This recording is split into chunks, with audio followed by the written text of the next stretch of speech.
It all started when Dorothy went to see a doctor of a persistent cough.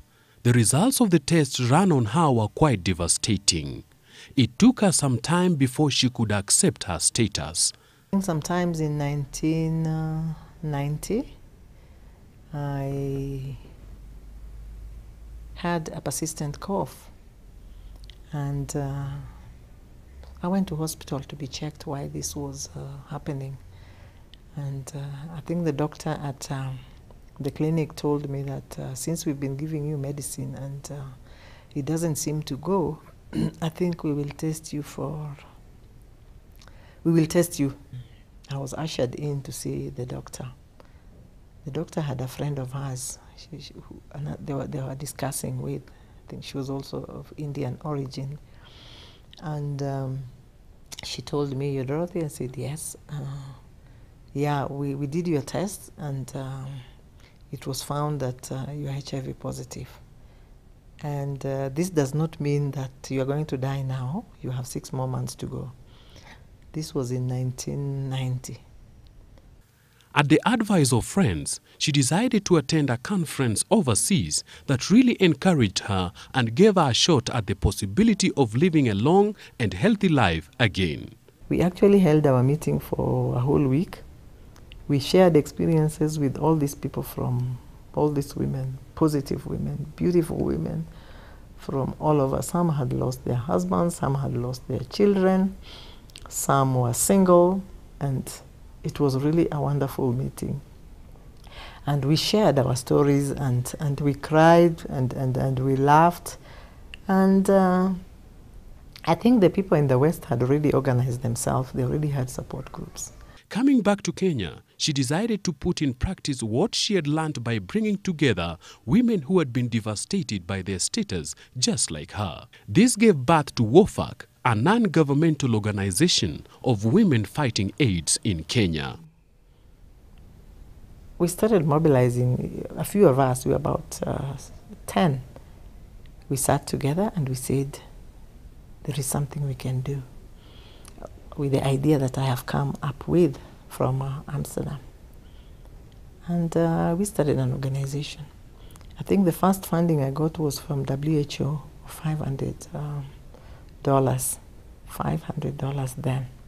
When she revealed the secret of her status to close and trusted family member, the mother of 3 would suffer another setback of having her children taken from her to different schools in perception that she was soon going to die. I wanted to send, was there email, a fax?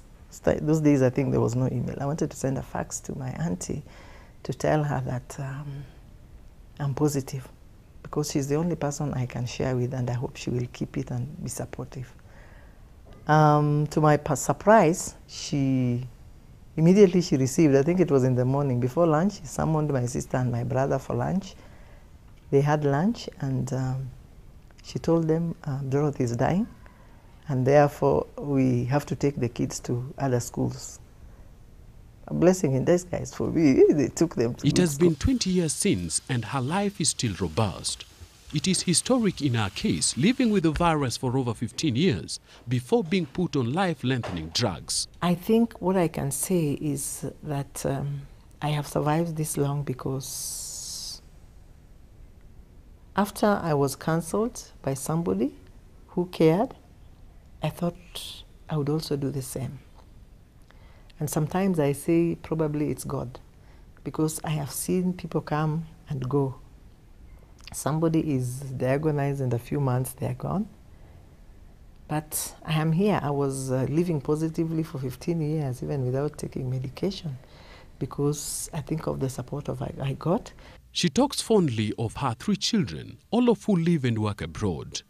Living to see grandchildren for a woman who was given only 6 months to live by a doctor in 1992 is a great feat indeed. I told myself I am not dying, and I'm not dying until I see my children. You know, I kept on saying, gosh, will I ever see my children reach standard 8? It happened. Will I ever see my children reaching Form 4? It happened. Then I told God, I'm not going to try you again. I'm going to see my grandchildren. And actually, I have 2 grandchildren now. And I'm not leaving it at that. At the helm of the AIDS support group of women, most of whom had tested positive to HIV and were facing several challenges coping with the diagnosis, her main activities are supporting women, children, and the marginalized. Women Fighting AIDS in Kenya is an organization that supports women and children infected and affected by HIV. I happen to be HIV for over 20 years, HIV infected for over 20 years, and I think that is the reason why I decided to do HIV work, so that I can help those other people who are also infected with HIV, especially women and children who are believed to be marginalized and most affected. The results of their activities has really seen an increase in the infected women giving birth to uninfected children. We don't only work with people who are infected with the virus, because we know that we can do a lot as people living with HIV to ensure that we prevent new infections. And it starts with persons living with HIV, in that we really want to make sure that those who are already infected do not infect others.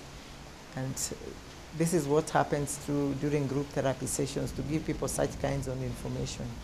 And with the statistics showing that more than 1.4 million adults living with HIV and AIDS, how does WOFAC goes about to identify and minister to the needs of the very deserving cases of the infected and the affected? So as WOFAC, we have been able to train community volunteers who go out into the community to identify the very needy people who are infected that we can support. We also work with the relevant authorities like the chiefs, the opinion leaders, in whatever regions we are working in communities, so that they help us to identify the needy cases in the community. 3 out of every 5 infected Kenyans being women, the organization has therefore provided a forum for women living with HIV and AIDS to share their experiences and build a solidarity platform aimed at educating them to reduce new infections and live despite the infection. We have group therapy counseling, which is members who are infected come together and just share their experience and get information also on different topics concerning their lives. It could be nutrition, it could be treatment adherence counseling, or it could be just how they can take care of their children when they are pregnant, or when somebody wants to get married. The organization has further moved to include men in their forums and activities so as to effectively impact them with the information they use to increase the lifespan of whole families. We are also having men to come, because we don't deny them coming, because we also know they are needy. As much as we are a women's organization, we see even men coming in, the youth coming in. So I think by the numbers of the people that are increasingly coming to the center, we can say that we are creating an impact, and then the persons who are bedridden, who are now up and above because of the support that we have given them through the food basket, monitoring that they are taking their medication properly, and just ensuring that they have a balanced diet, that we take the food basket to them. The executive director, who is also a board member of the National AIDS Control Council, says the highly publicized misappropriation of funds at the body is a misconception only meant to taint the image of the critical national body. So I think before anybody sits down and writes that money has been misappropriated, they really need to dig, because for me, I can tell you for sure that National AIDS Control Council has not misappropriated funds. They do coordination, they oversee, and they ensure that organizations like WOFAC, like Kenwa, like TAPWORK, like all those other NGOs, CBOs, and faith-based organizations are working according to the rules of, what is laid down for HIV. Under her stewardship, the organization has branches countrywide. She asserts that her organization does not suffer from dwindling financial donations, but that the opposite is true. As WOFAC, we are very proud because we have, most of our donors have stayed for us for a long time because of the accountability that we have with them. And I will tell you right now, we really don't have to look very far because they actually look for us because of the credibility that WOFAC has. And we also do our work well. So I must say we are very lucky as WOFAC that we have been able to retain most of our donors. Some of the challenges they face as an organization is high-level stigma amongst the middle class due to lack of openness about one's status and ignorance. I think the major challenges that I can think of is about the openness of people about their HIV status, and especially the middle class. You know, it's like even if the middle class are infected, it is seen as it's a disease for the people in the slums, and not because they can go to the hospital and you know, they can walk to the best hospitals in this country and get their medication. So they don't see any need, and probably sometimes they don't have the information. It is not only about the medication. It is, of course, the psychosocial support that you need, the mind. She wonders whether she would have made the impact she has in people's lives had she not tested HIV positive 20 years ago. I have met with the greatest people in this world. I don't think there's any country that I have not gone. The only travels that I did, that I used to local tribe travels before I knew my HIV status. But now I think I've gone everywhere, and I have met with very important people of the world, which I don't think I would have done that. I have rubbed shoulders with high-profile people. I have been in UN meetings, meeting with the ministers, presenting in front of ministers and presidents. So I don't think if I was not positive, I would have reached there.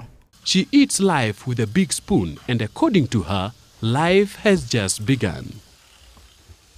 HIV and AIDS being the greatest threat to socio-economic and medical gains made in Kenya, and with a prevalence rate of 7.1%, leading to 300 Kenyans losing their lives daily, it goes without saying that finding a person who does not only live positively, but helps to reduce effects of HIV, Dorothy Onyango, is a great dividend to this age and time.